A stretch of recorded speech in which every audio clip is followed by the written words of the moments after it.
kita sudah sama-sama mendengarkan apa yang disampaikan oleh Ibu Rahel.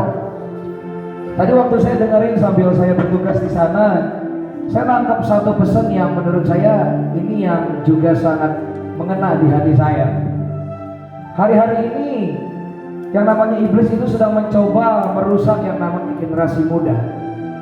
Iblis coba merusak generasi muda dengan begitu banyak hal.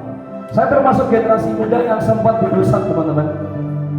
Umur saya masih muda, mungkin gak jauh beda sama beberapa teman-teman yang di sini. Saya mulai pelayanan sekarang sudah masuk tahun yang kelima. Sebelum saya masuk pelayanan, teman-teman, kalau teman-teman tanya kakak, apa yang kakak lakukan sebelum masuk ke dalam pelayanan? Saya berani bilang sama teman-teman, kalau teman-teman hafal yang namanya 10 perintah Tuhan yang dikasih Tuhan kepada Musa, itu 10-10-nya saya sudah langgar, teman-teman. Silakan teman-teman, berarti teman-teman, ya ampun, ternyata si kakak ini. Tapi apa yang saya mau sampaikan, teman-teman, saya 2 kali, teman-teman, kalau teman-teman tahu, saya 2 kali DPO, saya 2 kali, teman-teman, jadi target operasi polisi, teman-teman. Kasusnya karena apa? Macam-macam. Tapi saya 2 kali kena target operasi buat polisi, teman-teman. Nah, saya berkali-kali jatuh dalam perempuan, saya berkali-kali jatuh dalam begitu banyak hal. Alasannya, kak, kenapa kakak begitu? Alasannya satu, karena saya pernah marah dengan orang tua saya. Saya mulai dari kecil sampai hari ini, teman-teman, sampai saya udah selesai kuliah, saya nggak pernah ngerasain yang namanya dibiayain oleh papa saya. Saya nggak pernah ngerasain yang namanya dibiayain sama mama saya, biaya sekolah, biaya kuliah, tidak pernah. Malah yang lebih parah, yang buat saya semakin marah, saya pernah punya uang tabungan, teman-teman. Saya tabung di celengan. Tahu celengannya semuanya ya? Kalau di sini celengan bentuknya apa? Macam-macam lah ya. Saya punya celengan plastik di rumah, teman-teman, bentuknya ayam. Gitu ya. Ayam saya, teman-teman, tiba-tiba satu hari hilang, teman-teman.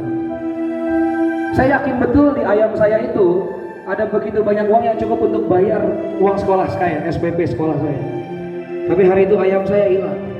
Waktu saya tanya, ayam saya hilang kemana? Ternyata yang ngambil bapak saya. Dia pakai untuk main judi.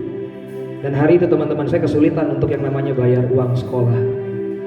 Dan hari itu membuat saya makin marah dan makin marah sama bapak saya. Sehingga akhirnya apa? Saya memutuskan untuk ya udah, kamu jahat, saya bisa lebih jahat dari kamu. Tapi apakah itu merubah, teman-teman? Apakah itu merubah hidup kita? Apakah itu merubah situasi dan kondisi? Apakah dengan kemarahan saya kemudian, oh bapak saya melihat saya gitu ya, dan kemudian berkata, oh karena saya ya anak saya gitu? Tidak. Kemarahan saya tidak membawa perubahan apapun. Kemarahan saya justru membuat kondisi semakin parah. Sampai satu titik, teman-teman, saya betul-betul ada dalam kondisi yang ketakutan. Saya udah mau dikeluarkan dari sekolah, saya dicari sama polisi. Bukan cuman itu, teman-teman, bukan cuman itu. Keluarga saya, waktu saya pulang, teman-teman, itu yang namanya baju dan tas saya semua dari depan rumah, teman-teman. Saya tinggal keluar dari rumah itu. Keluarga besar saya pun sama, nggak ada yang mau terima. Hari itu saya cuma bilang sama Tuhan begini, saya dulu nggak pernah takut sama yang namanya orang, teman-teman. Karena buat saya gini, seperti pasti makan nasi, berarti tenaga kita masih sama. Mau kayak apapun itu orang seremnya. Dulu orang tanya sama saya, kamu nggak takut? Itu orangnya tatoan loh. Emang kalau berantem tatoannya dibantuin? Saya sampai separah itu prinsip saya, teman-teman.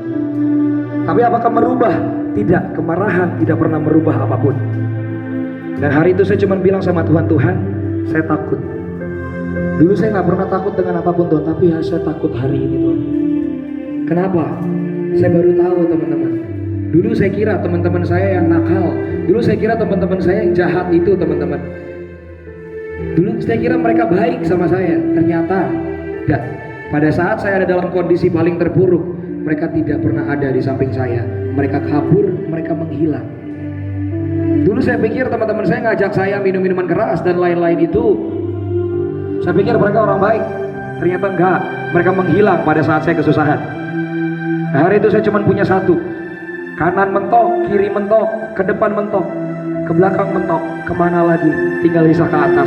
Saya ngadep sama Tuhan dan saya bilang, Tuhan, saya berserah, Tuhan. Aku berserah. Aku serahkan semuanya sama Tuhan. Nah, waktu saya memutuskan untuk bertobat dan saya memutuskan untuk mengampuni bapak saya, Hari itu saya melihat Tuhan pulihkan hati saya hari demi hari. Hari ini teman-teman, Tuhan sudah kasih saya begitu banyak kesempatan untuk boleh melayani ke pulau-pulau. Tuhan sudah kasih saya begitu banyak kesempatan untuk saya boleh melayani teman-teman saya yang di jalanan.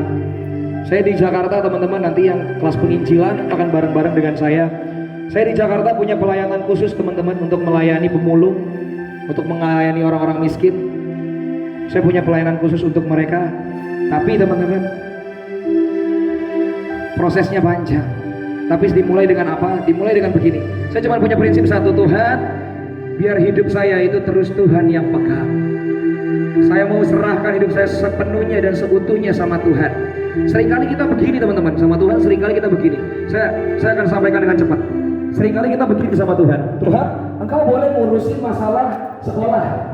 Engkau boleh ngurusin hidupku, tentang keluargaku. Tapi masalah jodoh Tuhan, Tuhan jangan ikut-ikutan. Ini biar aku yang pilih. Atau Tuhan, Engkau boleh urusin Tuhan masalah yang lain. Engkau boleh urusin tentang orangku, tapi jangan urusin Tuhan tentang masa depanku. Gak bisa. Kenapa? Karena Tuhan terlalu cinta sama kita dan Tuhan mau. Tuhan itu punya kedaulatan, wewenang, hak penuh buat hidup kita. Supaya apa? Supaya kita boleh Tuhan pakai lebih lagi. Sekarang saya mau tanya kepada teman-teman semua di sini. Seberapa banyak teman-teman di sini yang mau untuk hari-hari ini berkata, Tuhan, aku mau mulai sekali lagi jalan sama Engkau. Aku mau mulai sekali lagi Tuhan menyerahkan hidupku sama Engkau. Sekali lagi Tuhan. Saya cuma mau bilang buat teman-teman, secepat apapun teman-teman, serusak apapun teman-teman, kita tidak pernah terlalu jauh dari Tuhan. Serusak apapun kita teman-teman, Tuhan tidak pernah menolak kita. Kenapa? Saya buktinya di tempat ini.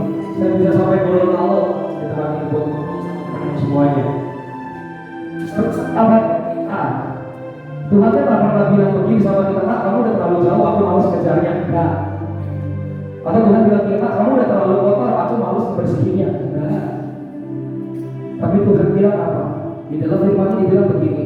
Siapa yang tahu cerita tentang waktu ada 100 ekor domba, kemudian ada satu yang hilang, yang dicari yang mana? Yang dicari yang satu, yang 99 ditinggal, yang satu dicari. Segila itu, maaf saya pakai kata gila, segila itu cintanya Tuhan sama kita. Sampai apa?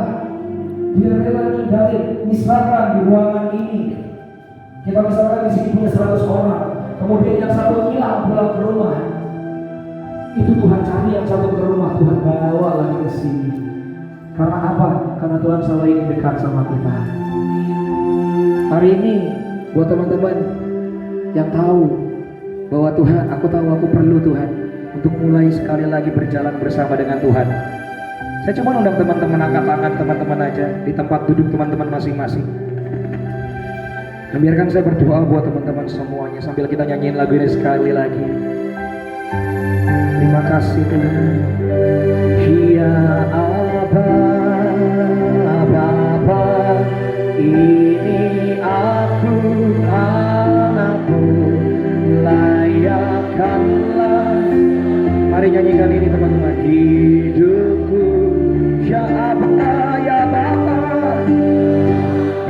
ya Bapa, ini aku anakmu. Pakailah. Sekali lagi sama-sama katakan ya Bapa, ya Bapa, ya Bapa, Bapa, ini aku anakmu, layakkanlah seluruh hidupku. Ya Bapa, ya Bapa, ya Bapa, ini aku anakmu, pakailah sesuai. Mari tundukkan kepala kita semuanya. Kita mau satu dalam doa. Bapak, kami mengucap syukur Tuhan siang hari ini Tuhan. Kami mengucap syukur Tuhan untuk perjumpaan yang indah Tuhan dengan teman-teman dan sahabat-sahabat kami di tempat ini. Tuhan, kami mengucap syukur Tuhan buat kesetiaan-Mu kalau sampai hari ini kami masih boleh ada. Kami mengucap syukur Tuhan untuk pemeliharaan-Mu kalau sampai hari ini kami masih boleh bersekolah. Kami mengucap syukur Tuhan untuk kesetiaan-Mu kalau sampai hari ini kami masih boleh bekerja. Kami mengucap syukur Tuhan kalau sampai hari ini kami masih dikaruniai keluarga. Kami berterima kasih Tuhan. Nah, kami datang ke hadapan-Mu Tuhan siang hari ini. Kami minta ampun Tuhan atas setiap apapun yang kami berbuat yang tidak menyukakan hati Tuhan. Kami akui Tuhan di hadapan-Mu, kami cuma orang-orang yang sering kali salah. Kami cuma orang-orang yang sering kali cacat. Kami sering kali Tuhan cuma orang-orang yang mengutamakan kesukaan kami dibanding dengan kesukaan Tuhan. Tapi hari ini kami merendahkan diri dan kami datang di hadapan-Mu. Sekali lagi kami menyerahkan hidup kami ke dalam tangan-Mu Tuhan. Karena kami tahu di luar-Mu kami tidak bisa berbuat apa-apa. Beri kami kekuatan Tuhan untuk kami boleh berjalan bersama dengan-Mu. Beri kami kekuatan Tuhan untuk kami boleh Tuhan melalui hari-hari kami dan melakukan apa yang Tuhan mau dalam hidup kami. Terima kasih Tuhan Yesus, terima kasih buat segala sesuatunya. Di dalam nama Tuhan Yesus, setiap kita yang siap, setiap kita yang siap untuk melangkah lebih lagi bersama Tuhan, boleh sama-sama katakan amin. Tuhan Yesus memberkati teman-teman semua. Saya serahkan.